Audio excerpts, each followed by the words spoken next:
Episode 5 के opening scene में Wednesday अपने फादर गोमेज की पुलिस फाइल हाथ में लेकर सोच रही थी कि हम लोग सच में अपने पेरेंट्स को कितना जानते हैं। फिर हमें 1990 का रेवन डांस की नाइट का फ्लैशबैक दिखाया जाता है। टीनेज लरिसा जब डांस से अपने हॉस्टल रूम में जा रही थी तो एक लड़के की डेड बॉडी ऊपर से सीधा उसके सामने गिरती है। लरिसा जोर से चिल्लाती है और ऊपर देखती है। ऊपर गोमेज हाथ में तलवार लेकर खड़ा था। लरिसा शेरिफ को बताती है कि ये सारी मोर्टिशिया की गलती है क्योंकि दोनों लड़के उसी के ऊपर लड़ रहे थे। पुलिस गोमेज को पकड़कर कार में ले जाती है। यहाँ से सीन कट होकर प्रेजेंट में आता है जहाँ एडम्स फैमिली पेरेंट्स वीकेंड के लिए नेवरमोर में एंटर करती है। काफ़ी सारे पेरेंट्स अपने बच्चों से मिलने आए हुए थे। मोर्टिशिया को चिंता थी कि वेंसडे शायद उनको देखकर खुश नहीं होगी। असेंबली में लरिसा सबको यूजीन की कंडीशन पर अपडेट देती है। यूजीन काफ़ी जख्मी था मगर डॉक्टर्स ने कहा था कि कुछ समय में वो पूरी तरह से ठीक हो जाएगा। इनेट वेंसडे से पूछती है कि क्या वो यूजीन को देखने गई थी। वेंसडे उसे बताती है कि यूजीन अभी कोमा में है और वो यूजीन की इस हालत के लिए खुद को जिम्मेदार मान रही थी।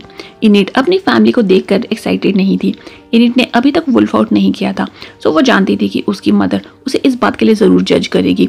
दोनों फ्रेंड्स होप करती हैं कि वो जल्दी इस ज़बरदस्ती के फैमिली रियूनियन से बाहर निकल जाएंगी। जेवियर बियांका को बताता है कि उसके डैड इस बार भी गेट टुगेदर के लिए नहीं आएंगे। बियांका को लगा था कि उसकी मदर भी नहीं आएगी, बट टू हर सरप्राइज उसकी मदर उसे मिलने पहुंच जाती है। उधर लरिसा वेंसडे के पेरेंट्स को अपने ऑफिस में मिलने बुलाती है। लरिसा और मोर्टिशिया अपने स्कूल के दिनों को याद करती हैं।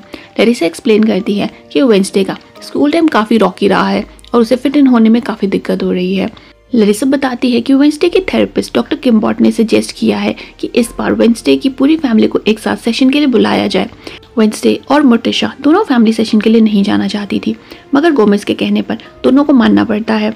उधर शेरिफ जब गोमेज को देखता है तो वो काफ़ी नाराज़ हो जाता है। टाइलर उससे पूछता है कि क्या हुआ। शेरिफ को अभी भी लगता था कि गोमेज ने सालों पहले वो मर्डर किया था मगर वो आज भी फ्री घूम रहा है। शेरिफ से ये देखा नहीं जा रहा था। टाइलर कहता है कि कम से कम वो लोग अपनी बेटी के सपोर्ट करने के लिए उसके साथ थेरेपी सेशन में तो जा रहे हैं।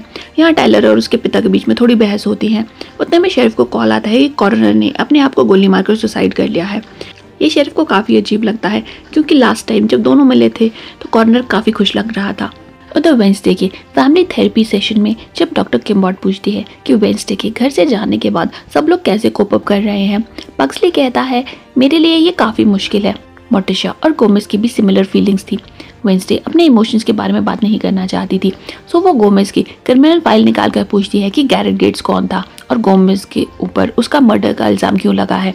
मोर्टिशिया कहती है कि गोमेज पर सभी चार्जेस ड्रॉप कर दिए गए थे। वेंसडे कहती है कि शेरिफ अभी भी गोमेज को दोषी मानता है। मोर्टिशिया कहती है कि ये जगह ये सारी बातें करने के लिए सही नहीं है। डॉक्टर किम्बॉट कहती है कि एक्चुअली ये जगह परफेक्ट है। मोर्टिशिया सेशन को एंड कर देती है। वेंसडे गुस्से से कहती है कि अगर तुम दोनों मुझे सच नहीं बताओगे तो मैं खुद ही पता कर लूँगी। उधर बियांका और उसकी मदर कैफे में बात कर रही थी। उसकी मदर चाहती थी कि बियांका उसके साथ घर वापस चले। बियांका घर जाने से मना कर देती है। उसकी मदर बताती है कि मेरा साइलेंट सॉन्ग अब अपनी पावर को खो रहा है। उसकी मदर और स्टेप फादर मॉर्निंग सॉन्ग नाम से एक ग्रुप चलाते थे जिसमें वो लोगों को साइलेंट सॉन्ग से मैनिपुलेट करके उनके पैसे लूटते। बियांका के सॉन्ग का यूज़ करके वो ये बिजनेस कंटिन्यू करना चाहते थे। बियांका मना कर देती है तो उसकी मदर उसे धमकी देती है कि मैं सबको सच्चाई बता दूंगी कि कैसे तुमने अपने साइलेंट सॉन्ग की हेल्प से नेवरमोर में एडमिशन ली थी। उधर वेंसडे यूजीन से आईसीयू में मिलने जाती है। थिंक उसने यूजीन की सुरक्षा के लिए रखा था।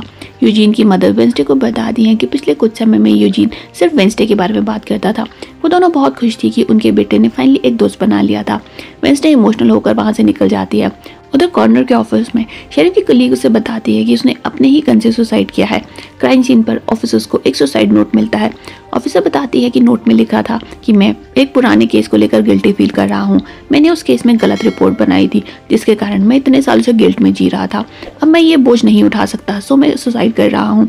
ये और कोई नहीं, गोमेज वाला गैरेट गेट्स का मर्डर केस था। शेरिफ को फाइनली अपना प्रूफ मिल गया था।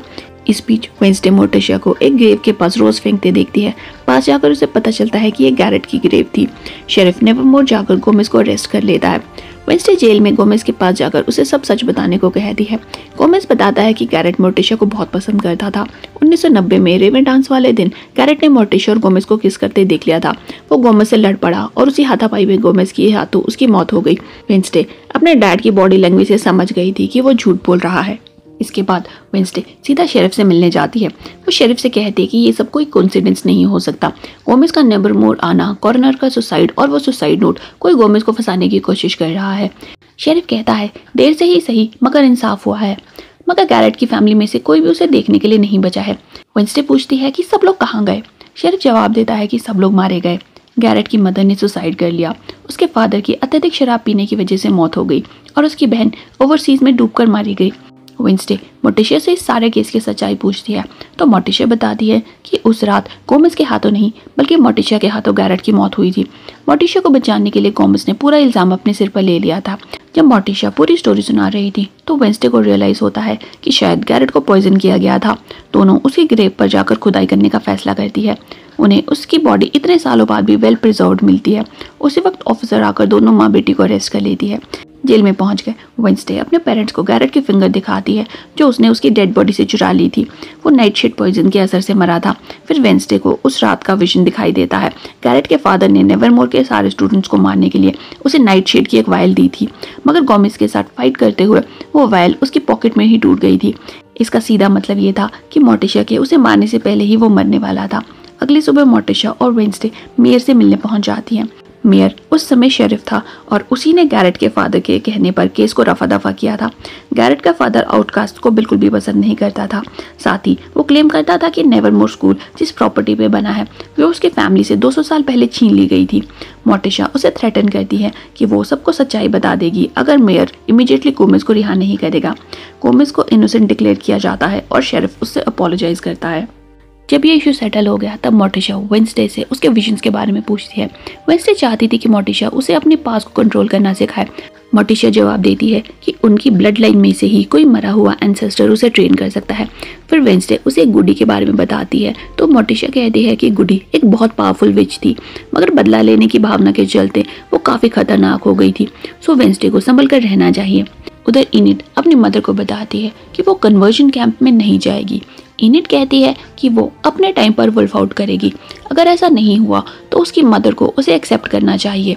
उसके डैड उसे फुल सपोर्ट करते हैं, मगर उसकी मदर डिसअपॉइंटेड लगती है। मोर्टिशिया जाते वक्त वेंसडे को अपनी ईयर बुक देती है। वेंसडे ईयर बुक देखकर समझ आती है कि लरिसा एक शेप शिफ्टर है। वो प्रिंसिपल ऑफिस जाकर लरिसा को कन्फ्रंट करती है कि रोवन की मौत के बाद लरिसा रोवन बनकर सबको बेवकूफ़ बना रही है। वेंसडे शेरिफ के पास जाने की धमकी देती है तो लरिसा कहती है कि रोवन के डैड लरिसा को सपोर्ट करेंगे, साथ ही शेरिफ के पास जाना नेवरमोर का अंत होगा। दोनों बहस ही कर रही थी कि बाहर कुछ शोर उन्हें सुनाई देता है।